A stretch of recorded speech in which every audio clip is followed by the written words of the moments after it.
Boa bola para Elvis, na entrada da grande área, passou o Mailton pela direita, vem para a Macaca de 3 dedos, um bolão para Mailton, tá na área, caiu, é pênalti! Penalidade máxima para Macaca bater! Pablo Diego, mãos na cintura, preparado, concentrado, capricha que dá Pablo Diego!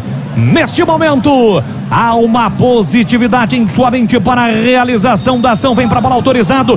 Pablo Diego, com o pé direito, tem a grande chance. É pênalti para Macaca. Partiu para a bola. Pablo Diego correu, bateu e é gol! Gol!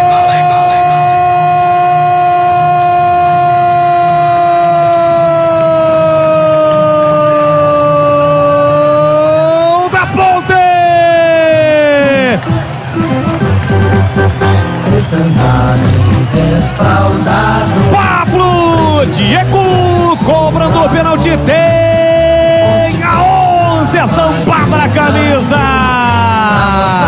firme, forte, com positividade em sua mente, bateu no canto direito do goleirão que foi pro canto, mas nada pôde fazer pra espantar a fase ruim. Pablo Diego coloca lá dentro, é gol da Macaca. Faz a festa, a torcida Ponte Pretana nas arquibancadas do Majestoso em todo o Brasil. Pablo Diego pula, pula, pula, sai do chão e vibra a macacada. Pablo Diego, pra quem sabe, tirou a invencibilidade do Vila pra voltar a vencer do Brasileiro da Série B. Na marca de 36 minutos de bola rolando no primeiro tempo. Solte o grito, grite comigo, nação Ponte Pretana. Tá registrado no Majestoso. Pablo Diego cobrando o pênalti. Ponte Preta 1, Vila Nova 0. Denício Júnior, não chora não, goleirão, a bola torve no fundo da sua rede.